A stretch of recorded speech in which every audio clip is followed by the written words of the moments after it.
You've probably heard that David wrote half the Psalms in a cave. He didn't. It's a nice, tidy claim, the kind that gets repeated in sermons and captions without anyone actually counting. Out of 150 Psalms, exactly two, just two, actually say in their own heading that he wrote them in a cave. But here's the part that actually matters more than the number, and it's the part almost nobody tells you.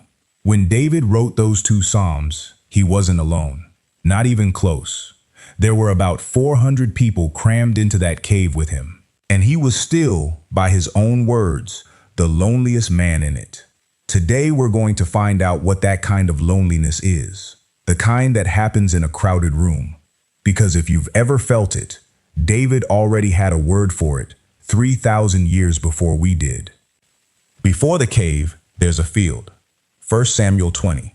David has a friend named Jonathan, Saul's own son, which makes the friendship almost impossible on its face. And Jonathan is the one person in David's life who actually sees what's happening to him and believes him. King Saul has turned on David completely by this point, jealous, unstable, hurling a spear at him across his own dinner table.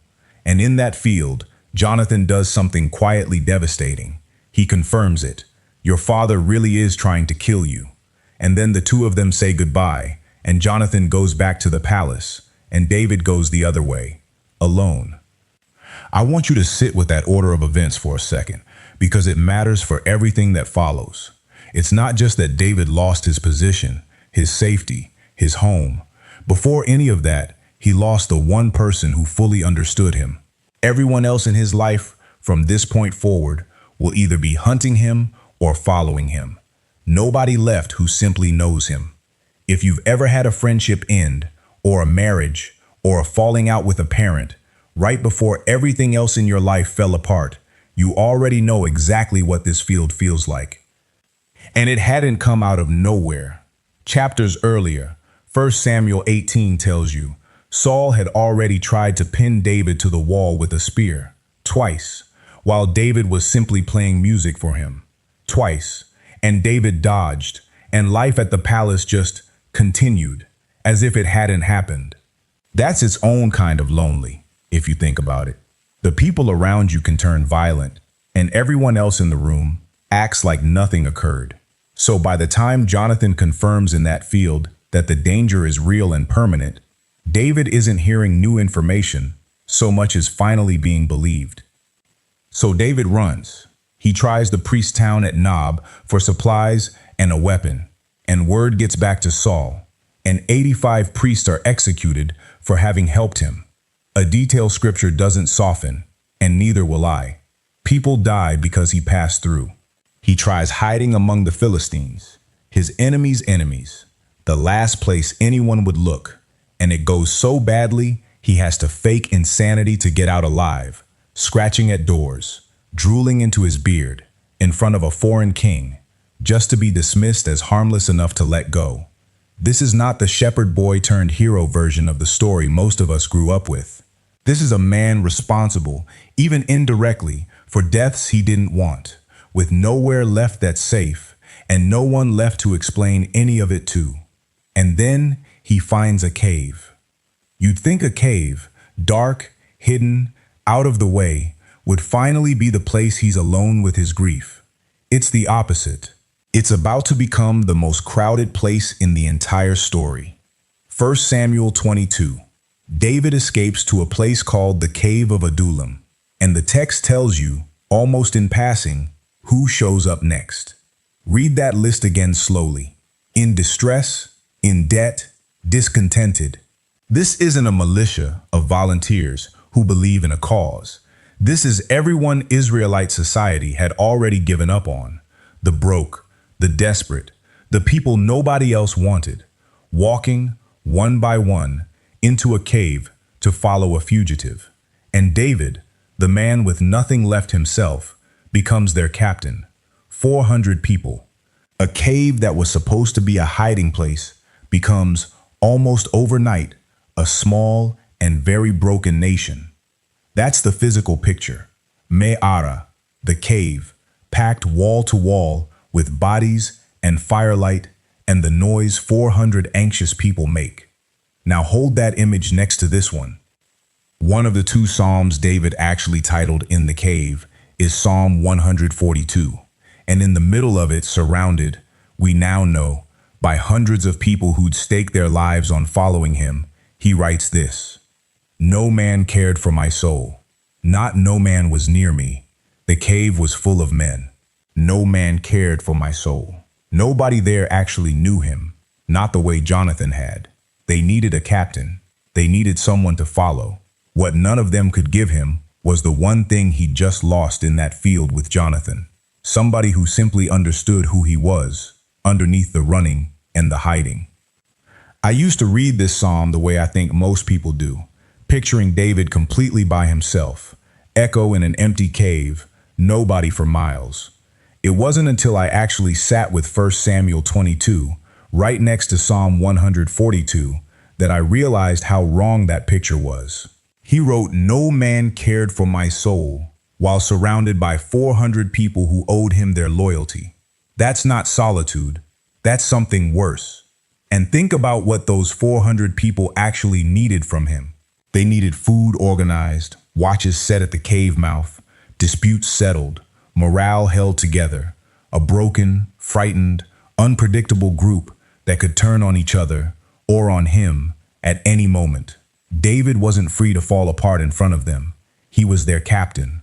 Which means the one place he might have said out loud how afraid and how betrayed and how tired he actually was, the cave, was exactly the one place he couldn't. So he said it somewhere else, on a page, to God. Verse 4 isn't a stray complaint. It's the sentence he couldn't say to any of the 400 faces around that fire. And it turns out there's a word for exactly that difference, and it didn't come from a therapist's office. It came from a psalm 3,000 years old. Modern researchers who study loneliness draw a distinction that would have made complete sense to David. There's social loneliness, simply not having enough people around you, an empty calendar, an empty room. And there's a separate, often crueler thing sometimes called emotional loneliness, having plenty of people around, a full house, a full inbox, a full cave, and still feeling like not one of them actually knows you. You can solve the first kind by inviting people over. You cannot solve the second kind that way. Sometimes it gets worse because you're surrounded by proof that you're still unseen. David in that cave has zero social loneliness. He has a small army. What he's missing is the other kind, and it's worth being honest about how sneaky that kind is, because it doesn't announce itself the way an empty house does. An empty house tells you immediately that you're alone. A full cave, a full office, a full family dinner. Those don't warn you. You can walk out of a room full of people who all like you and still drive home carrying the exact ache David describes, and spend years assuming something must be wrong with you for feeling it, because by every visible measure, you weren't alone at all. That mismatch, the gap between how surrounded you look and how unseen you feel, is precisely what makes this kind of loneliness so hard to name and so easy to hide even from yourself. The Hebrew language, it turns out, already had a word built for exactly that gap. The word is Yachid. You'll find it a few psalms over from the cave psalms, in Psalm 25, and I want to be honest with you about that. This particular psalm doesn't carry a written in the cave heading. I'm not going to pretend it does. But it comes from the same period of David's life, and it uses a word worth knowing, because it names exactly the feeling we've been circling. Most translations render it desolate, but Yachid literally means something closer to the only one. It's the same root word used back in Genesis for Abraham's only son. Not alone in the sense of an empty room, alone in the sense of there is no one else standing exactly where I'm standing. You can use that word in a cave with 400 people in it. You can use it at a dinner table with your whole family. You can use it in a marriage. It's not a headcount. It's the ache of being the only one who knows what today actually cost you. I think that's why this cave keeps coming up in people's worst seasons even now. It's not really a story about hiding from a king. It's a story about being fully surrounded and still feeling like the only one who knows. And it's in that exact loneliness, captain of 400, understood by none that the man hunting David walks, without knowing it, directly into the room. 1 Samuel 24. Saul, the same king who's been hunting David for chapters, who threw a spear at him, who executed a town of priests for helping him, who spent an army chasing him through the wilderness for years now, walks into a cave to rest, with no idea David and his 400 men are pressed into the darkness at the back of it. It's almost absurd when you picture it. The most powerful man in Israel, utterly exposed, in the one place on earth he least expected to be watched. His own men whisper to David, "This is the moment. God has delivered your enemy into your hand. Take it." And notice, they're not wrong that the opportunity is real. Every practical problem David has, every reason for the running and the hiding and the 400 hungry mouths to feed, ends the instant he decides to end it. David creeps forward in the dark, and here's what he does. He cuts off a corner of Saul's robe. That's it, quietly, so Saul never even feels it. And then, the detail that stops me every time I read it. His heart smote him. He feels guilty, not for sparing Saul, for cutting the fabric. Guilty for going that far. For years, I assumed David didn't kill Saul that night because he was afraid of what would happen if it went wrong, afraid of the men who were still loyal to the king. It wasn't until I actually read verse 5 closely that I saw it wasn't fear driving him at all. It was conviction. He calls Saul the Lord's anointed, a title he refuses to violate, even when violating it would solve every single problem he has. The man who tore his life apart, who took away his friend, his home, his safety, is asleep 3 feet away, completely defenseless.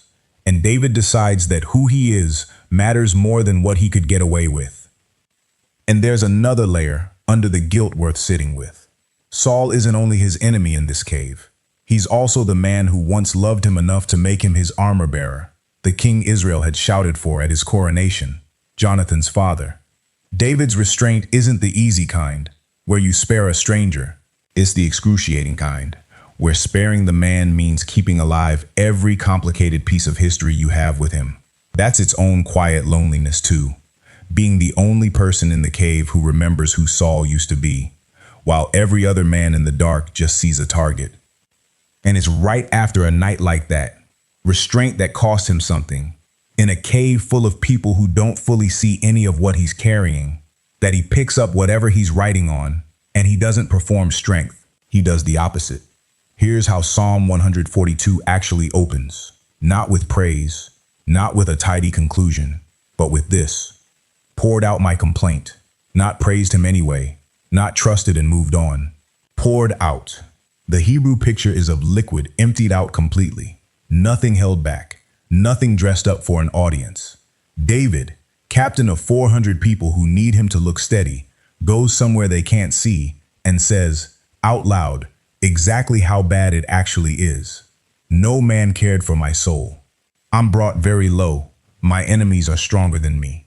And I think that's the piece of this most of us skip past, because we're so used to David the shepherd king, David the giant killer, that we forget he's also the man who wrote, in scripture, in permanent ink, nobody here actually knows me. If you're leading anything right now, a family, a team, a church, a household that thinks you've got it together, and you're privately carrying the exact kind of alone we've been describing tonight, you are in the company of the man scripture calls a man after God's own heart. That title didn't get revoked because he told God the truth about how lonely he was. If anything, that's what it was for. Think about who else has stood in a version of this cave. The single parent who runs an entire household and answers doing great 40 times a week because nobody's actually asking a question they have time to hear the real answer to. The person sitting in a packed church pew every Sunday who hasn't told a soul what's actually going on at home.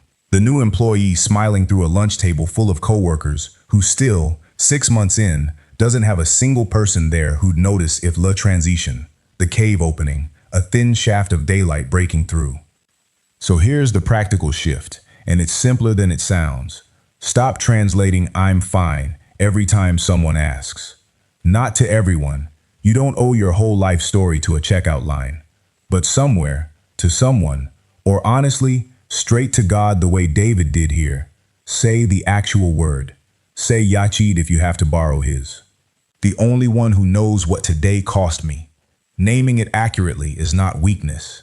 It's the first honest sentence of the psalm that made it into scripture. Notice too, what David does not do. He doesn't wait until he feels grateful enough, or resolved enough, or spiritual enough to bring it to God cleanly. Verse 1 and verse 2 come before verse 5.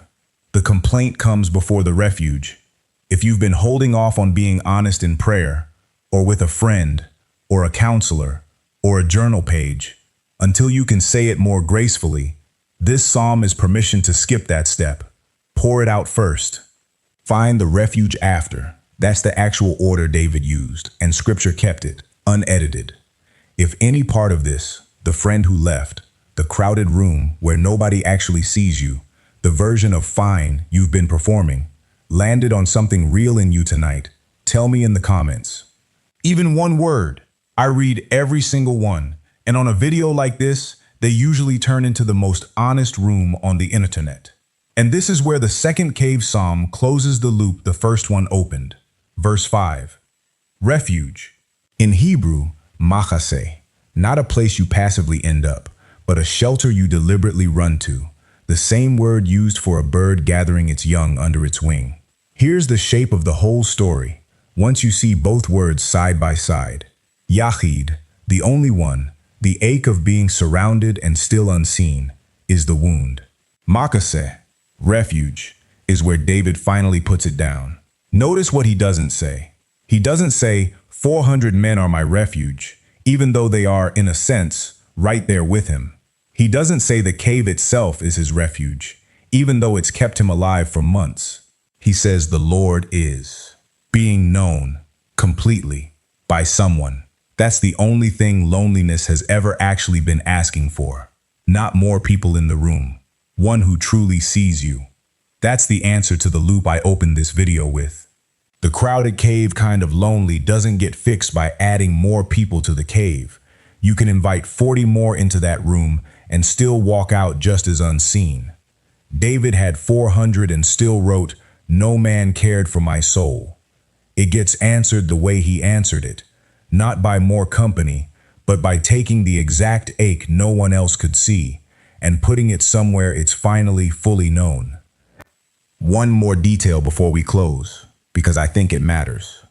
Those 400 people, the ones in distress, in debt, discontented, the ones society had already written off, don't stay a ragtag crowd in a cave forever. Later in David's story, some of that same group become what scripture calls his mighty men, the most loyal, most trusted fighters he has, men whose individual exploits get recorded by name generations later, because someone thought they deserved remembering.